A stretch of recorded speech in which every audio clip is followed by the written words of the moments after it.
Shalom Uvracha.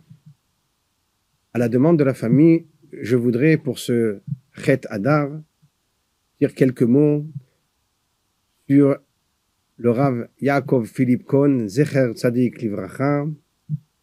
C'est le jour de son Yortzeit, le jour de sa Askara. Cela fait déjà 22 ans. Et c'est l'occasion pour moi de rendre hommage au Rav et de partager avec vous quelques paroles de Torah à travers les enseignements que j'ai reçus de Rav Cohn, et que ces paroles de Torah soient le Ilu Nishmato Ateora pour l'élévation de son âme. J'étais un des premiers élèves de l'école du Kollel, il y a de cela plus d'une cinquantaine d'années, plus d'un demi-siècle. Élève de l'école du Kollel, ça voulait dire enfant de la famille Cohn.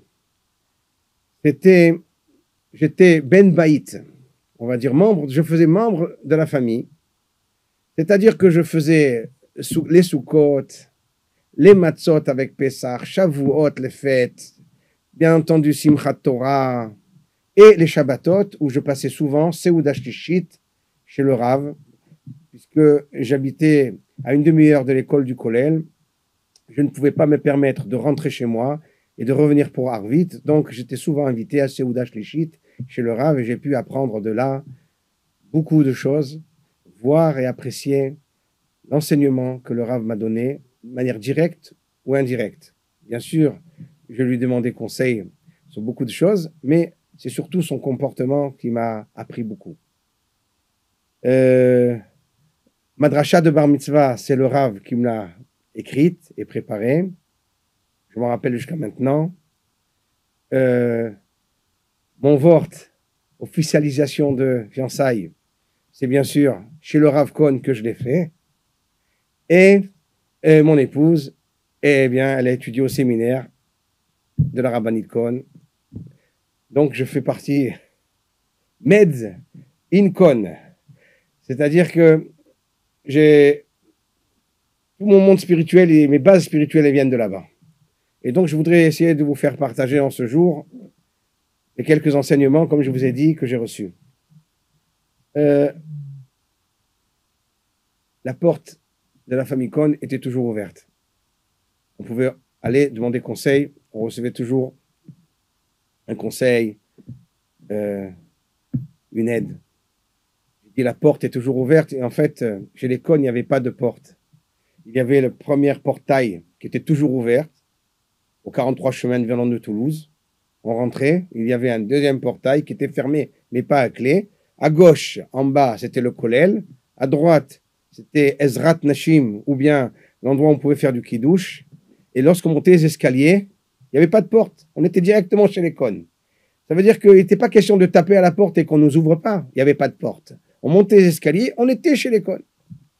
Et il y avait à gauche la cuisine, à droite la salle à manger, un peu plus à droite le bureau de la Rabbanit Talita, chez qui d'ailleurs j'allais aussi demander conseil étant enfant.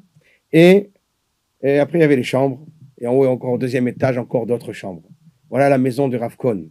Lorsqu'Avraham Avinu, on disait il avait 4 portes à sa tente, le Rav Cohn n'avait pas de porte à sa maison. Je me rappelle encore d'une anecdote où un Shabbat, il y avait quelqu'un qui était, j'appelle ça un PNI, personne non identifiée, quelqu'un qui était venu et qui est arrivé jusque chez le Rav pendant la Seuda du Shabbat et qui se faisait passer pour un juif et qui demandait de la tzedaka. Le Rav m'a dit en hébreu, tous les juifs savent qu'on ne touche pas à l'argent Shabbat. Je suis sûr que ce n'est pas un juif, mais c'est pas grave. On doit recevoir chacun avec manière agréable. Ave mekabel et kol adam besever panim yafot. Après lui avoir expliqué par 3 fois qu'on ne pouvait pas, que c'est Shabbat, et que la personne avait insisté, le Rav l'accompagna jusqu'à un endroit où il y avait un peu d'argent, et il lui dit, voilà, vous pouvez prendre cet argent, c'est pour vous, et au revoir. Voilà ici la maison du Rav, qui était ouverte à tout le monde dans le sens propre du terme. Elle n'était pas ouverte, il n'y avait pas de porte pour fermer. Ça, c'était l'hospitalité du Rav, le dévouement du Rav et de la famille. Pour comprendre un peu qui était le Rav, il faut se remettre dans le contexte historique d'il y a de ça 50 ans à Marseille. Marseille, sans donner trop de détails, il est évident que c'était un désert spirituel total. Le plus grand malheur qu'il pouvait y avoir dans cette ville, c'était qu'il n'y avait pas d'école juive privée. Les gens, venant essentiellement d'Afrique du Nord, qui étaient peu aisés, ont très vite baissé les bras, bon gré et mal gré, ont inscrit leurs enfants dans des écoles laïques, non juives. Et c'était là une catastrophe spirituelle pour la génération à venir. J'étais moi-même inscrit à la maternelle du quartier. Et Baruch Hashem, étant encore à la maternelle, l'école s'était ouverte. On a entendu parler de cette école. Mes parents se sont donc empressés et j'ai été inscrit à l'école du Kollel où je suis rentré. Et c'est là l'occasion pour moi de remercier le Rav et son épouse Talita de m'avoir fait connaître l'école du Kollel avec ses rabbanim. Parmi eux, bien entendu, mon Rav, le Rav Avraham Meyer Shlita et son épouse qui m'ont donné un amour immuable. Et je pense c'est inégalable de la Torah. Ça, c'est quelque chose qui est tout le temps présent. Voilà ce qu'était l'école. Dans toute sa simplicité, on recevait ce qu'il fallait recevoir d'élémentaire pour qu'un juif puisse aller plus haut et continuer encore dans sa judaïcité, dans ce qu'on appelle chez nous le Yiddishkeit, la judaïcité dans laquelle il devait aller. Rav Cohn ne baissait pas les bras, malgré toutes les difficultés que cela pouvait engendrer. Il a décidé, on va ouvrir une école. Et il a ouvert son école. Et il y avait quelque chose d'inexplicable chez le Rav. Je n'ai aucune explication logique ou cartésienne. Il parlait peu, mais ce qu'il parlait, ça rentrait. Il parlait peu, mais ce qu'il disait, ça pénétrait. La seule explication que je peux dire, c'est que, comme nous disent les sages, Varim hayotzim min alev, nichnasim el alev. Ce qui sort du cœur, rentre du cœur. Ce qui est réellement vécu, eh bien, est transmis obligatoirement. Une vraie graine, elle arrive à donner des autres fruits. Une graine qui est fausse, eh bien, elle ne pourra pas donner d'autres fruits. Vivre les choses réellement, c'était le Rav, et donc il arrivait à les faire vibrer en lui, et automatiquement, quand il en parlait, ça rentrait directement dans les cœurs. La première dracha du Rav que j'ai écoutée, je devais avoir alors 9 ans, c'était juste avant Rosh Hashanah. Et Rosh Hashanah, pour nous, c'était la fête de nouvelle année. On est content, on est heureux. Et le Rav a commencé par la phrase suivante. Vous savez, Rosh Hashanah qu'on appelle, c'est pas Rosh Hashanah aussi. Les Chachamim appellent ça Yom Adin, le jour du jugement. Nous sommes jugés en ce jour, sur ce que nous avons fait toute l'année, pour savoir qu'est-ce que nous devons recevoir pour l'année prochaine. Je n'ai rien compris de la suite de la dracha. C'était trop long pour moi, c'était trop haut pour moi. Mais cette phrase, je l'ai bien compris. Je l'ai bien intégrée. Et elle est encore gravée en moi jusqu'à maintenant. Même lorsqu'on chantait à Seuda Shlichit, des chansons de Seuda Shlichit, que je chante encore jusqu'à maintenant, avec les mêmes airs que j'ai appris. Il y avait une chanson, par exemple, dans Mizmor le David, Shivtecha ou Mishantecha, Shivtecha ou Mishantecha, ton bâton et ta canne, Ema Enachamoni. C'est dans cela que je vais trouver consolation. Le Rav nous a demandé alors, qu'est-ce que ça veut dire ton bâton et ta canne? Le bâton c'est une canne, la canne c'est un bâton. Et le Rav m'a dit, le bâton c'est quand le mouton il se détourne de l'endroit où il doit aller. Il se dévie. On lui donne un petit coup de bâton, il se remet à l'endroit où il doit être. Et la canne, c'est lorsqu'on est dans le droit chemin, on t'aide à y aller. On t'appuie. Akadosh Baruch Hu, des fois, quand on s'égare un petit peu, il nous donne un petit coup de bâton pour nous remettre dans le droit chemin. Et quand on va dans le droit chemin, il nous aide à y aller. Et bien, dans les deux cas de figure pour nous, les deux, c'est ce qui trouve consolation, parce qu'on sait qu'il est là et qui nous aide à trouver le droit chemin. Cette idée, elle m'a toujours aidé. Parce qu'on a eu une épreuve, ou quoi que ce soit qui arrive, on se dit, où c'est qu'il y a une erreur ici? Qu'est-ce qu'on doit arranger? Où est la faille? Où c'est qu'on a dévié de notre chemin? Et lorsqu'on est aidé et qu'on y arrive facilement, on sait que c'est Akadosh Baruch Hu qui nous aide. Shivtecha ou Mishantecha, ta canne qui m'appuie et ton bâton qui me frappe. Les deux me donnent la consolation parce que je sais, Akadosh Baruch Hu, que tu es toujours avec moi et tu es là en train de me guider de telle manière ou de telle manière. Dernier exemple que je vous donnerai, c'était à Sukkot, où on chantait une chanson Ki lekach tov natati lachem. Voici, je vous ai donné quelque chose de très bon, c'est la Torah. Ne l'abandonnez pas. Derachea darke noam, vechol netivotea shalom, nous dit le verset. Ces sentiers sont des sentiers agréables. Ces chemins sont des chemins de paix. Derachea darke noam, vechol netivotea shalom. Et le Rav s'arrête, nous dit, vous savez, le Hadass, les feuilles de myrte que nous prenons à Sukkot, la Gemara propose de prendre une autre sorte de feuille qui ressemble beaucoup à Hadass. Elle dit peut-être qu'on va prendre cette feuille-là, telle et telle feuille. Et la Gemara dit c'est pas possible, parce que dans ces feuilles que tu proposes, il y a des épines. Et si on prend des épines, on va se piquer les mains. Et la Torah, elle ne peut pas nous exiger de nous de prendre un Hadass qui pique les mains. Parce que derachea darkei noam, parce que ces chemins sont des chemins agréables. Les mitzvot, nous dit le Rav, elles sont agréables. La Torah, elle est agréable. Netivote shalom, la Torah, elle est paisible. Et c'est là où on arrive à comprendre que, malgré la rigueur de la halakha, et sur lequel le Rav était tout à fait rigoureux, eh bien, il savait faire ce qu'on va appeler une main de fer dans un gant de velours. C'est-à-dire faire que les choses soient agréables malgré leur rigueur. Et il nous a dit, sachez toujours que c'est agréable, c'est la Torah. Ça m'a rappelé plus tard la parabole que le Maggid Miduvna avait dit avec un diamantaire qui est arrivé à la gare avec sa valise. Le porteur lui propose de prendre la valise et de l'emmener à l'hôtel. Le diamantaire accepte et voilà qu'il arrive à l'hôtel, il donne 10 shekels au porteur. Le porteur lui dit, vous savez monsieur, une valise aussi lourde, ça coûte quand même un peu plus cher. Et là, le diamantaire se met à pleurer. Le porteur lui dit, pourquoi tu pleures? Il lui dit, parce que dans cette valise, il y avait des diamants. Et si c'est lourd, c'est que c'est pas des diamants. C'est qu'on a mis autre chose dans cette valise. Des autres pierres qui sont fausses. Des autres pierres qui sont des pierres d'argile. Des pierres qui sont lourdes.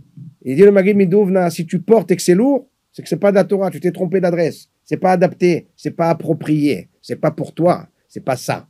La Torah, elle est agréable malgré sa rigueur. La Gemara, avec Rashi Tosfot, malgré la rigueur qu'il faut avoir pour étudier un texte de Gemara, mais c'est de Rachea Darkei Noam, ça s'étudie avec une chanson, avec un nigun, avec un air.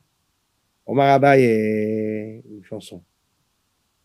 Comme la Torah elle-même nous dit, Ata kitvu lachem et ashira azot. La Torah s'appelait une chanson. C'est une mélodie. C'est quelque chose d'agréable. C'est pas parce que c'est dur que c'est pas agréable. Un sportif, il fait du sport. C'est dur, mais c'est agréable. C'est exactement la même chose dans la Torah et les mitzvot. Et il y avait aussi chez le Rav des expressions à ne pas employer. Je vais donner que 2 exemples pour ce soir. Le premier exemple, c'était on ne disait pas Bete Avon, bon appétit. Le Rav disait, un Ben Israël, il ne mange pas par appétit. Il mange parce qu'il doit être Agezungt Mensch. Il doit être quelqu'un de bari, quelqu'un qui est en bonne santé pour son service d'Hachem, parce qu'il a un but. Pas parce qu'il a l'appétit ou pas. Parce que je dois remplir un but, je mange. Appétit ou pas appétit. Il faut que je sois en forme. Parce que la Torah m'ordonne, gardez et préservez vos personnes. Il y avait un deuxième mot, par exemple, qu'il ne fallait pas employer chez le Rav. C'était le mot vacances. Le Rav nous disait vacances, ça vient du mot vacuum, en latin, qui veut dire le vide. Un juif, il ne fait pas le vide en lui, il fait le plein en lui. Le Ben Azmanim, Yoma de Pagra, on peut appeler ce que vous voulez. Donnez n'importe quel nom, mais pas le mot vacances. Vacances, c'est le vide. Il n'y a pas de vide chez nous.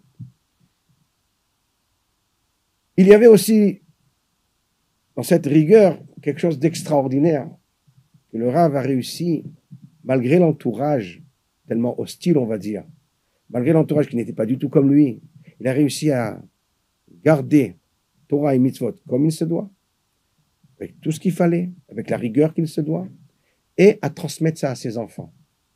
Tous les enfants B'Ainara sont sortis dans la Torah et mitzvot. Ce n'est pas évident, dans le contexte dans lequel je vous parle.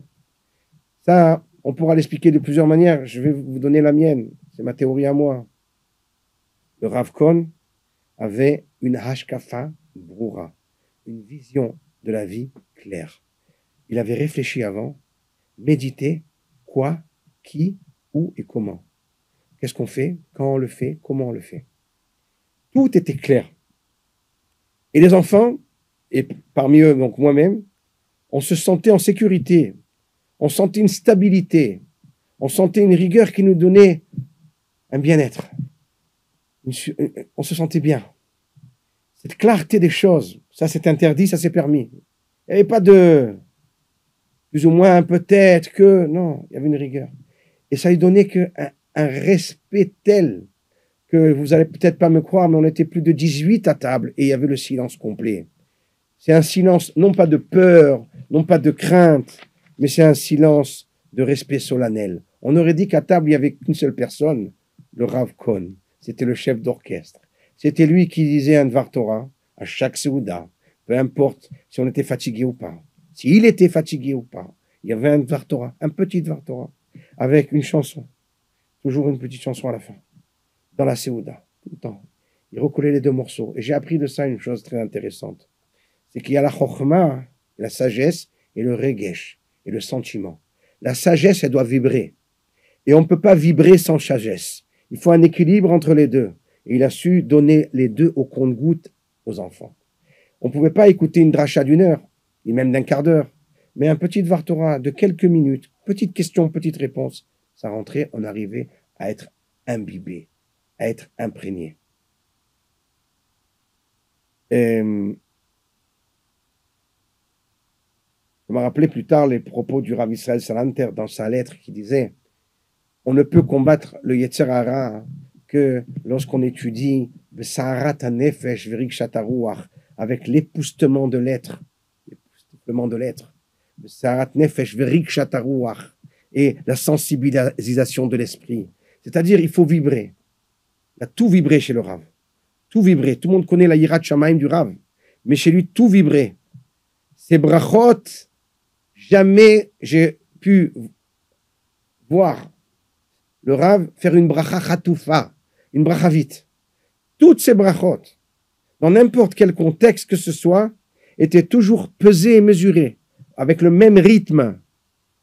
Baruch, Ator, Hashem.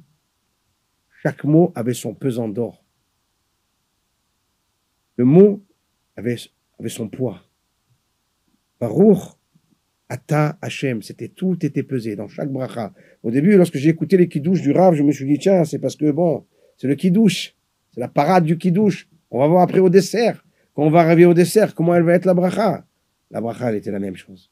Baruch, Ato, toujours pesé, mesuré. Le Kaddish du Rav, bien sûr. Pour chaque mot. Isgadel, Iskadesh, chaque mot était pesé.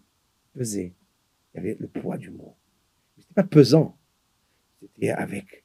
On se sentait au contraire, on se sentait élevé. Et je ne pourrai jamais oublier cette image. Lorsque je dormais à Soukot, je n'avais pas de souka, je dormais dans la souka des Cônes. Et la tfila commençait à 8h du matin. Et voilà que 7h15, 7h30, j'entends une bracha. Baruch, Ator, Al Netilat Lulav. J'arrive à ouvrir les yeux et je vois le Rav Kohn dans la souka, une demi-heure avant la tfila, en train de bouger le Lulav aux 4 coins cardinaux. Comme la halakha nous demande, le Harizal, de prendre le Arbat Aminim dans la souka avant la tfila. Ça, c'est des choses qui peuvent nous donner un exemple personnel, comment faire une bracha, comment accomplir une mitzvah avec toute sa rigueur. Le monde, pour le Rav matériel, n'était que passager, il n'était pas intéressant. Ça respirait comme ça dans les murs. La maison a respiré comme ça. La table de Rav, je me rappelle encore, elle tremblait quand on la bougeait trop, elle tremblait, elle bougeait. Ça respirait la rouchaniout, la spiritualité. C'était quelqu'un de sobre. Et je me rappelle aussi que le Rav préférait le petit déjeuner pour les enfants, pour ses enfants en tous les cas, ou le beurre ou la confiture. Mais de mettre du beurre et de la confiture, ça faisait déjà trop pour un petit déjeuner. On n'a pas besoin de ça. Voilà comment calculer les choses. Un jour, je me suis plaint chez le Rav, je lui ai dit, vous savez, la fenêtre à la Yeshiva Ktana, elle s'est cassée. On a mis un carton, mais il fait très froid le matin. Il dit, ah bon, oui. Et je lui ai dit, vous savez, il fait tellement froid qu'on se lève et on a froid et on fait Netchiat Yadayim, l'eau est glacée. Alors il me sourit et il me dit, je sais, nous, à Aix-les-Bains, lorsqu'on était à Aix-les-Bains, quand on se levait le matin, on devait casser la glace pour faire Netchiat Yadayim le matin. Donc, c'est supportable encore. C'est une leçon pour moi. C'est une leçon. Lorsqu'on a un but, les choses passagères, c'est passager. C'est pas intéressant. L'essentiel, c'est d'arriver au but. Enfin, donc, innovation incroyable, historique, première yeshiva Ktana, en Europe. La première yeshiva Ktana qui va être ouverte en Europe, c'est celle du Rav Cohn à Marseille. Après, tout autour, il y a d'autres qui ont pris l'exemple, mais c'est lui qui a ouvert la yeshiva Ktana. Et là, il y avait un grand quiproquo à Marseille, les familles, emmener les enfants à la yeshiva Ktana ou leur faire continuer leurs études profanes. Certains voulaient faire entrer les enfants à la yeshiva Ktana, d'autres voulaient faire continuer leurs études profanes. Et c'était une grande discussion et un grand dilemme. Un grand dilemme que je comprends tout à fait d'ailleurs. Et mes parents, par souci de mon éducation, avaient préféré que je continue mes éducations profanes. Mais moi, pour mes raisons qui me sont propres, j'avais décidé d'en rentrer à la yeshiva Ktana. Mes parents n'étaient pas d'accord. Et c'était pas facile du tout de les convaincre. Le Rav Cohn, c'est pas qu'il a ouvert une yeshiva Ktana et s'arrête là, celui qui vient, Baruch Haba, et on va laisser comme ça. Non. Il est venu en personne à la maison. Je me rappelle encore, c'était un dimanche. Il tape à la porte. Mon père devait sortir. Il dit, je peux vous parler? C'est pourquoi? Au sujet de votre fils. Il a dit, mais j'ai pas beaucoup de temps, vous savez. Parce que il voulait pas, mon père ne voulait pas parler de ce sujet sensible. Il dit, non, mais je n'en ai pas pour beaucoup de temps. C'est pour le bien de votre fils et pour votre bien à vous aussi. Alors il dit, bon, d'accord. Alors Rav Cohn rentre à la salle à manger, s'assoit avec mon père pour parler. Moi, j'étais dans ma chambre avec ma mère qui pleurait. Comment mon fils, il va pas être docteur? Et à l'époque, c'était très important. Et Rav Cohn est resté pendant 2 heures avec mon père, pour lui parler et pour le convaincre de m'emmener à l'Yeshiva Ktana, de me laisser partir à l'Yeshiva Ktana. Il a réussi. Je suis parti à l'Yeshiva Ktana. Je ne sais pas où je serais maintenant si je n'étais pas parti à l'Yeshiva Ktana. En tous les cas, je ne serais pas là aujourd'hui, derrière ce bureau, en train de vous parler. Ça, c'est sûr.